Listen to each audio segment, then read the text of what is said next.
नमस्कार दोस्तों, आशा करता हूँ आप सभी लोग बहुत अच्छे होंगे। मेरा नाम है कैलाश कुमार और आप सभी लोगों का स्वागत करता हूँ आपके अपने इस यूट्यूब चैनल पे। देखिए, मैं आप लोगों को स्टैटिस्टिक्स के बारे में बताने वाला हूँ आज की क्लास में कि स्टैटिस्टिक्स होता क्या है बेसिकली और कितने टाइप के स्टैटिस्टिक्स होते हैं। तो उन सभी को आपको डिटेल में आज की क्लास में समझ आ जाएगा।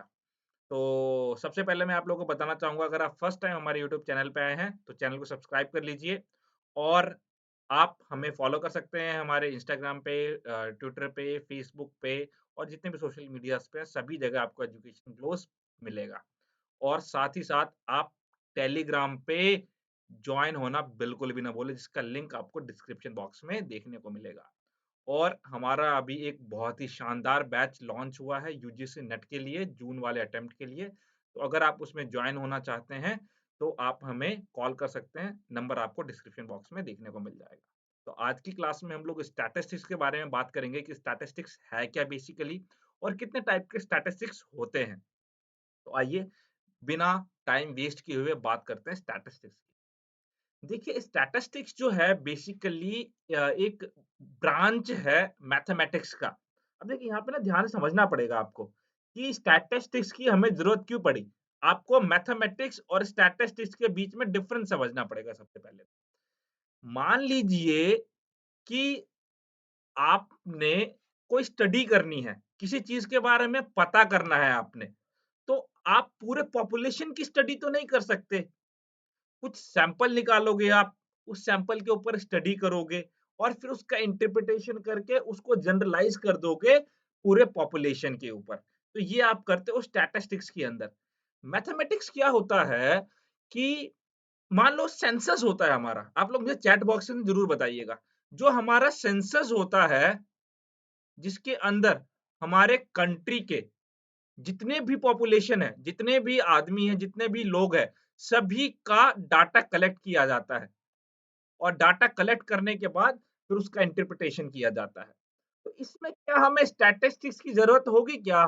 क्या हमें इसमें स्टैटिस्टिक्स टूल लगाने की ज़रूरत है क्या? क्या इसमें Z test, T test, ANOVA, ANCOVA ये लगाने की ज़रूरत है क्या हमें?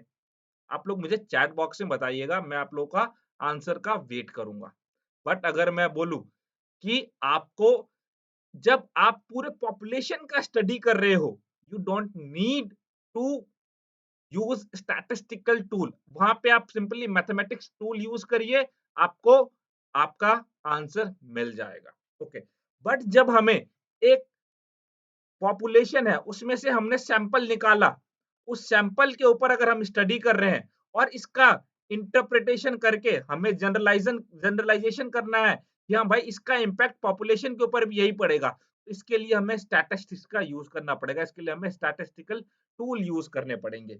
Okay, it can also be used to describe, जिसको हम लोग अभी पढ़ेंगे, एनालाइज़, डाटा लिया, एनालाइज़ किया और एक आप यहाँ पे कंक्लूजन निकालते हो, इन्फरेंस निकालते हो अपने डाटा से। मान लो आपने क्या किया, जैसे कि आप लोगों ने सुना होगा, बहुत बारी होता है कि effect of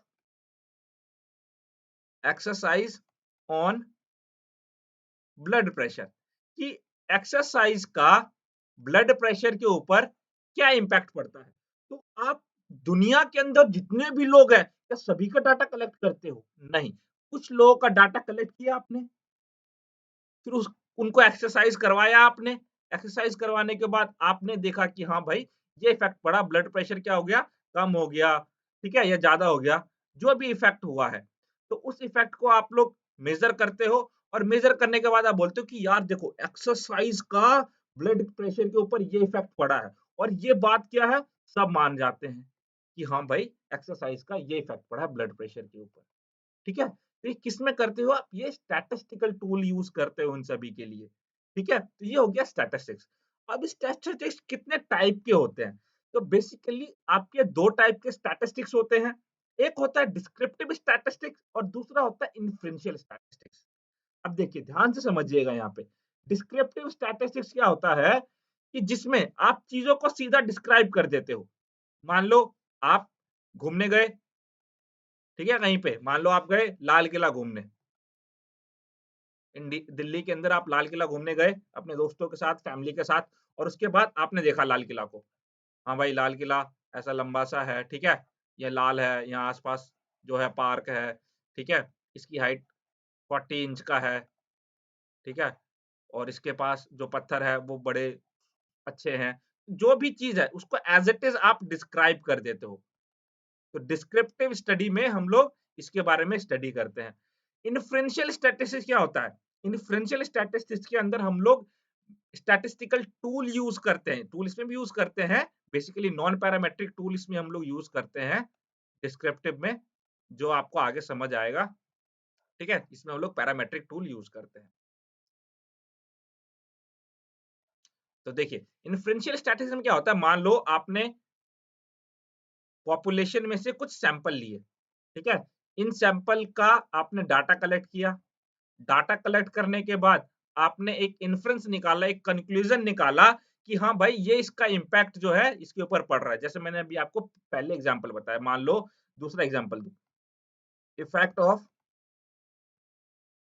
strength training on, आप मान लो एलीट क्या कहते हैं, एंड्योरेंस एथलीट, ठीक है? मान लो कुछ नया टॉपिक लिया कि एरोबिक ट्रेनिंग का बेसिकली इफेक्ट देखोगे, मैं स्ट्रेंथ ट्रेनिंग का इफेक्ट देख रहा हूँ कि endurance training, sorry, endurance athlete, effect of strength training on endurance athlete.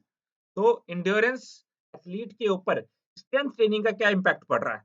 तो आप लोगे भाई एंड्योरेंस एथलीट को, उसके बाद उनको स्ट्रेंथ ट्रेनिंग करवाओगे और उसके बाद एक इन्फ्रेंस निकालोगे, एक कंक्लूजन निकालोगे कि हाँ, स्ट्रेंथ ट्रेनिंग से इनका जो है ये परफॉर्मेंस इंक्रीज हुआ है, ये चीज इनकी इंक्रीज हुई है और इसको फिर आप जनरलाइज कर दोगे पॉपुलेशन के ऊपर। तो इसको हम लोग स्टडी करते हैं डिफरेंशियल स्टैटिस्टिक्स के अंदर।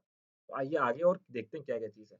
डिस्क्रिप्टिव स्टडी, यहाँ पे हम लोग क्या करते हैं, कैरेक्टरिस्टिक्स ऑफ डाटा सेट की बात करते हैं कि जो भी आपका डाटा सेट है उसके कैरेक्टरिस्टिक्स को एज इट इज नोट कर दिया। जैसे मैंने बताया आपको लाल किला लाल है, इस कलर का है, पत्थर ऐसा है, ये ऐसा है। तो उसके कैरेक्टरिस्टिक्स को हम लोग एज इट इज जो है वो नोट डाउन कर देते हैं। This can be done through graphs, हम उसको ग्राफ में कर सकते हैं, टेबल में कर सकते हैं या न्यूमेरिकल कैलकुलेशन से भी कर सकते हैं।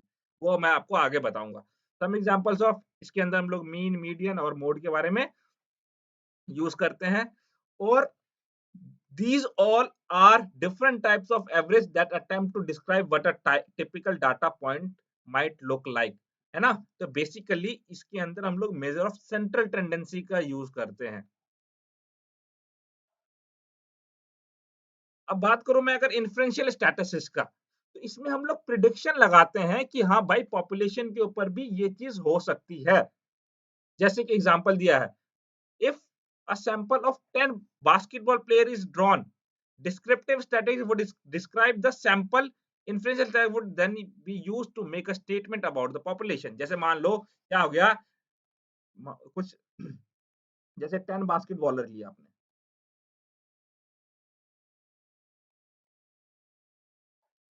ठीक है? 10 सैंपल लिया आपने, 10 सैंपल लिया आपने, बास्केटबॉलर लिए 10, और इनका आपने क्या किया, मान लो आपने बास्केटबॉल को देखा कि इफेक्ट ऑफ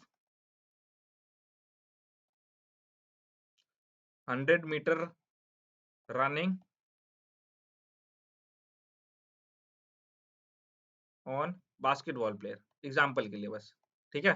कि 100 मीटर रनिंग का बास्केटबॉल प्लेयर की परफॉर्मेंस के ऊपर क्या इम्पैक्ट पड़ता है, ठीक है? तो आपने